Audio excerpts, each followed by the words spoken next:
Assalamualaikum warahmatullahi wabarakatuh.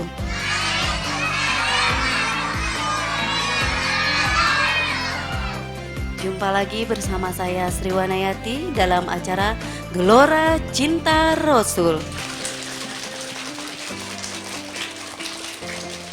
Alhamdulillah saat ini kami dari tim RCTV dan tim Gelora Cinta Rasul telah berada di Pondok Pesantren Al-Hidayah. Alhamdulillah juga bersama kami telah hadir Bapak Pengasuh Pondok Pesantren Darul Hidayah yang dalam kesempatan ini adalah Bapak Dr. Andes Kiai Haji Ahmad Hanif. Selamat berjumpa Bapak, apa kabar, sehat? Kemudian hadir bersama kita juga seorang tokoh penggiat pendidikan. Beliau adalah Bapak Doni Rahadi SPD. Apa kabar Bapak? Sehat, Alhamdulillah. Tepuk tangan untuk kedua tokoh kita saat ini. Terima kasih. Alhamdulillah sekali kita akan banyak berbincang. Pemirsa di rumah, pemirsa RCTP Langka Padane. Kita akan berbincang seputar Pondok Pesantren Darul Hidayah.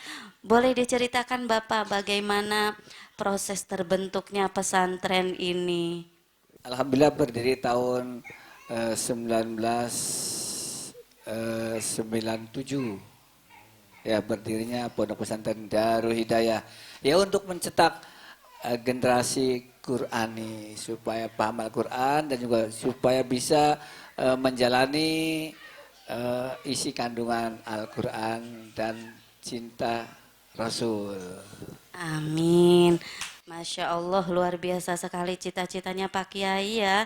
Pak Kiai kalau boleh tahu di pondok pesantren ini sudah ada berapa santrinya? Ya, kurang lebih 200-an. Wah, sudah banyak ya Pak Kiai.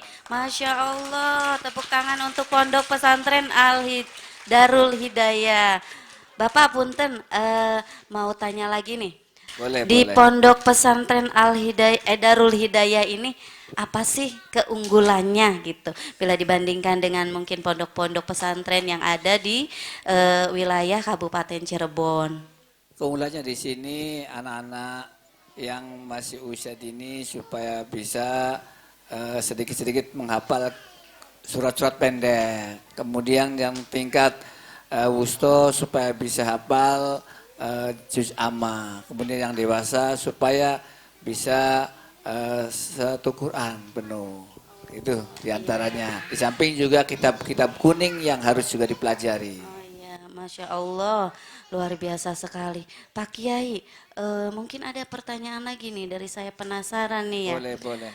Apa sih suka dukanya gitu mengajarkan menghafal Al-Quran itu kepada anak-anak usia dini? Karena kan anak-anak usia dini itu sebagaimana kita ketahui itu karakternya unik sekali. Dan untuk fokus itu agak sebentar waktunya ya, tidak terlalu lama untuk fokus, untuk menghafal dan sebagainya itu. Mungkin bisa diceritakan kepada pemirsa di rumah. Betul, betul. Memang anak usia dini belajarnya atau menghafalnya sambil bermain. Jadi kita dibiarkan sambil bermain, kemudian belajar lagi. Kita harus bisa sampai anak itu senang gitu. Tidak ditekan, dipaksakan tidak, tapi sambil bermain. Itulah anak usia dini yang harus kita asuh begitu. Oh iya, Alhamdulillah luar biasa. Tepuk tangan lagi untuk Pondok Pesantren Darul Hidayah. Anak-anakku sekalian, ibu-ibu yang ada di sini, juga pemirsa yang ada di rumah, mungkin kita akan sharing lagi sama Pak Kiai ini. Pak Kiai, kalau misalnya menghadapi anak-anak usia dini yang kebetulan saat ini hadir, anak usia dini itu kan menghadapi bulan Ramadan. Ada program apa saja di pondok pesantren ini untuk bulan Ramadan? Ya, diantaranya program anak usia dini itu untuk pagi-pagi sekitar jam 8 masuk, cuma hanya untuk belajar sambil bermain di sana untuk bisa menghafal sebisanya apakah 2 ayat, 3 ayat itu yang diajarkan di Ba'ud Darul Hidayah. Oh iya, terima kasih Pak Kiai, luar biasa ini. Mungkin bisa jadi motivasi juga untuk pemirsa di rumah ya. Bagaimana untuk mendidik anak usia dini, perlu kesabaran ekstra barangkali ya Pak Betul, Kiai ya. betul. Baiklah, pemirsa RCTV yang berbahagia, tetap di Gelora Cinta Rasul.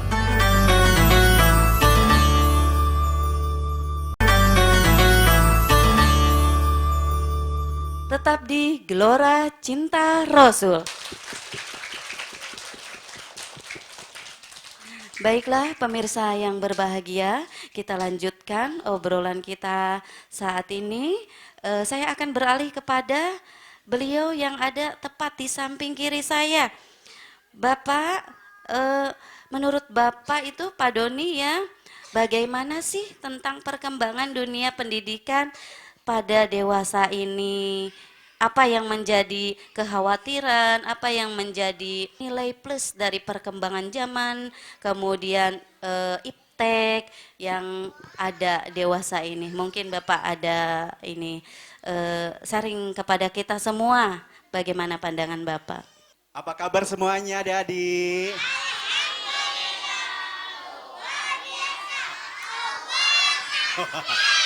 Wow, semangat sekali ya. Baik, dunia pendidikan saat ini memang banyak tantangan ya ibu-ibu dan para pemirsa di RCTV juga langkah padane. Orang tua akan menghadapi tantangan di masa sekarang yaitu adanya kemajuan teknologi. Nah, bagaimana agar bisa teknologi itu tidak memberikan dampak yang negatif atau dampak yang apa? Buruk kepada anak-anak. Bagaimana nih? Ayo, siapa yang punya handphone? Cung. 1, 2, 3. Yang nggak punya handphone? Ada. Handphonenya buat apa? Siapa yang handphonenya buat game? Lah, ngacung. Yang buat ini lihat YouTube. Yalah, teman. Yang buat handphonenya buat belajar. Wah, nah itu. Sekarang handphone itu tidak hanya buat YouTube, buat untuk main game, tapi ada juga yang buat belajar. Makanya ayo kita harus cintai Rasulullah, bagaimana dia memberikan pendidikan buat kita semua, ya. Contohnya bagaimana? Kalau mau aktivitas, mau kegiatan, biasanya kita baca apa, Dek? Bismillah. Yuk ikuti.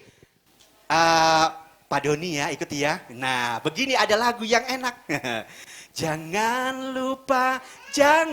lupa, kita baca bismillah sebagai tanda diawalinya perbuatan yang baik.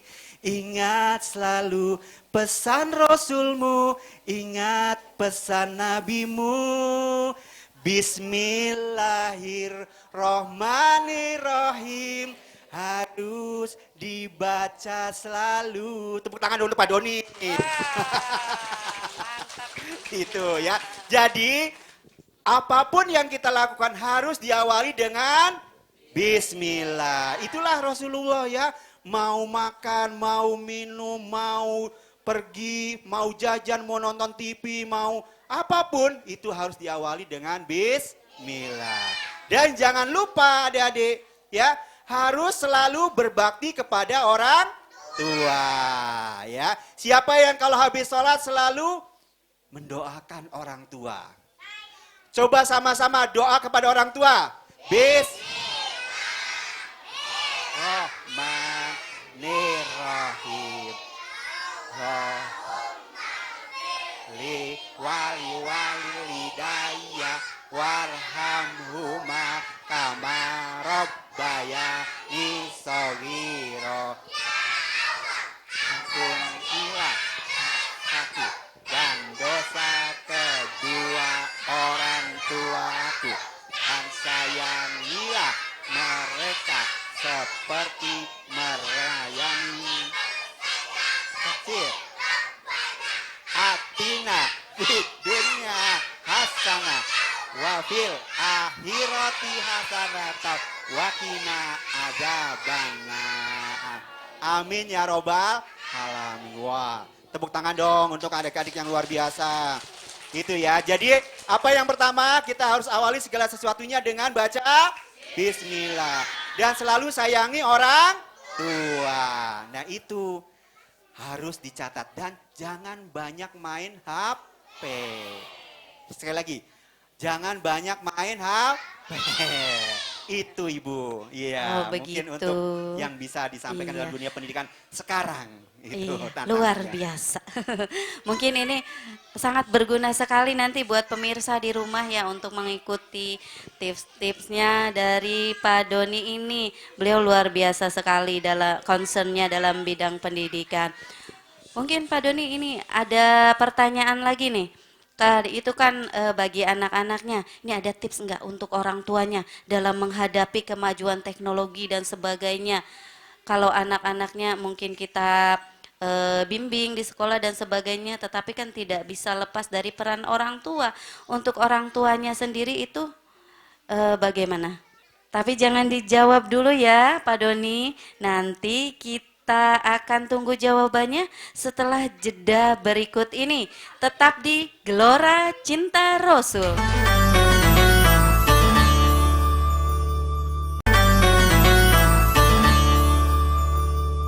Kembali lagi bersama kami di acara Gelora Cinta Rasul. Baiklah pemirsa RCTP Langkapadane, tadi kita ada satu pertanyaan yang belum dijawab oleh beliau, oleh Pak Haji Doni ya. Mungkin Pak Haji Doni bisa menjawab pertanyaan yang tadi, dilanjutkan dengan memberikan sedikit tausiah kepada anak-anak dan ibu-ibu yang hadir di sini. Silahkan Bapak. Baik, terima kasih ya. Masih semangat semuanya ya. Masih. Mana semangatmu? Oke, jadi tadi untuk adik-adik semuanya bahwa bagaimana sih cara mencintai Rasul dan agar tidak tergantung sama yang namanya HP, teknologi ya. Maka perbanyak bismillah. Kemudian banyak sayangi orang tua. Nah, bagaimana sekarang dengan orang tuanya, ibu-ibunya? Nah, pastikan ibu-ibunya, biar nggak nangis, kasih aja handphone. Biar nggak jelalatan, kasih aja handphone. Bener nggak ibu-ibu? Nah, itu yang salah ya. Jadi, ayo untuk handphone bagi anak-anak kecil, terutama yang SD, kemajuan teknologi itu harus kita batasi. Bagaimana kita batasinya? Buatlah sebuah perjanjian. Misalkan, Ade namanya siapa, Dek? Ini namanya siapa? Seril. Misalkan Seril. Dek Seril, ibu akan ngasih handphone kalau Dek Seril bisa hafal Asmaul Husna. Gitu. Dek Seril boleh menggunakan HP kalau sudah latihan membaca. Gitu kan ya. Ibu akan berikan HP, janji ya, di hari Minggu misalkan. Hari Senin tidak boleh menggunakan handphone. Hari Selasa juga sama, tidak boleh. Jadi harus ada perjanjian. Nanti kalau misalkan, handphonenya mana? Ingat, ibu tinggal ngasih aja perjanjian. Ini Dede Seril udah janji sama mama. Kan ini hari Selasa nggak boleh pakai handphone. Dan kalau pakai handphone, Dede Seril harus bisa apa tadi? Asmaul Husna. Oh iya ya Bu ya. Akhirnya, oh iya dari Asmaul Husna dulu baru bisa dapat handphone. Jadi begitu ibu-ibu ya. Jadi ayo buatlah perjanjian, syarat-syarat khusus agar anak kita bisa tidak menggunakan handphone itu ya seenaknya saja. Dari pagi, siang, malam sampai pagi lagi main handphone terus. Ya, itu ya. Makanya buat pemirsa RCTV Langkapadane, memang yang namanya kemajuan teknologi bisa juga untuk hal-hal positif, bisa juga untuk hal-hal yang tidak baik. Tergantung dari pemakainya, tergantung dari bagaimana kita bisa menggunakannya.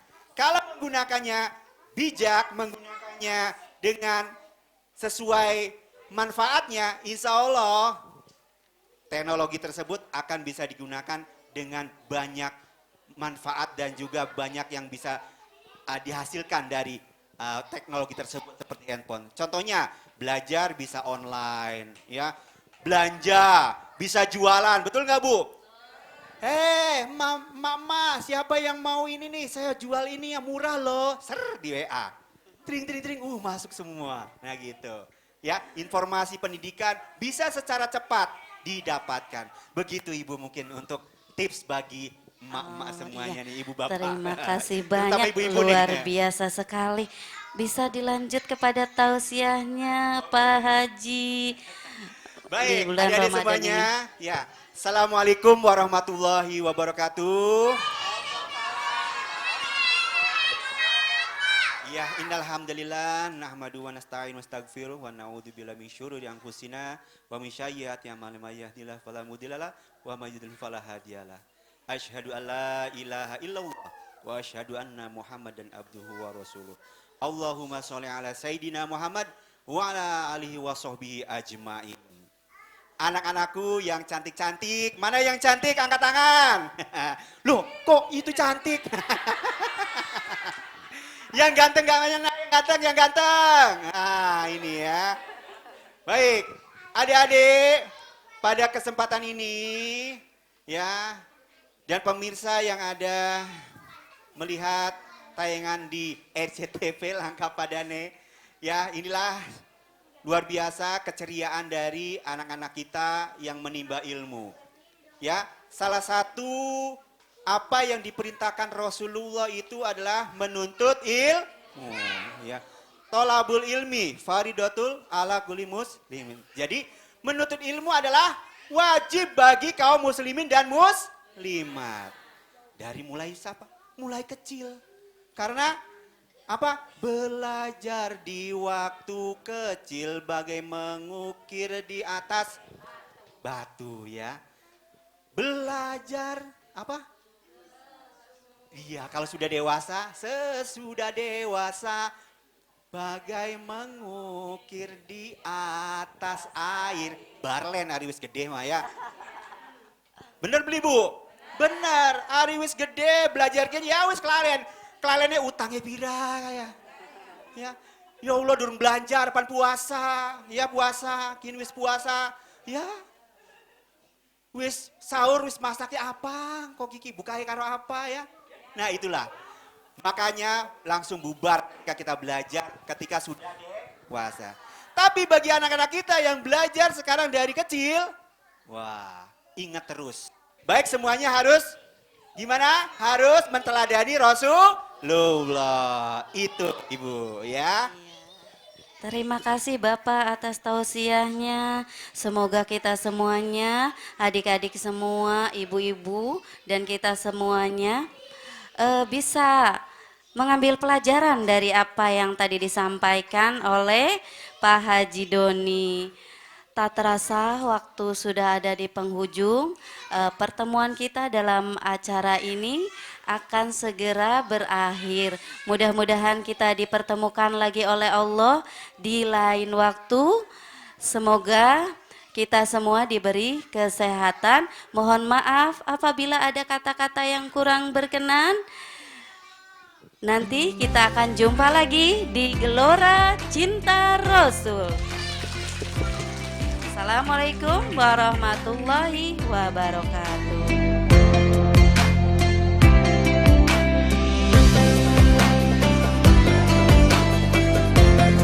Setiap manusia pasti berbuat salah, karena memang manusia itu diciptakan sebagai tempat bagi kesalahan.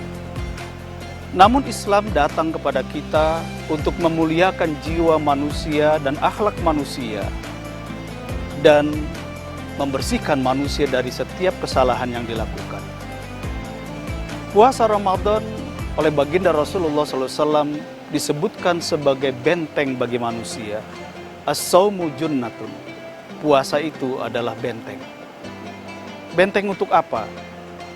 Benteng untuk kita sebagai manusia yang senantiasa berbuat salah, untuk bisa terlindung dari dorongan perbuatan-perbuatan yang tidak baik.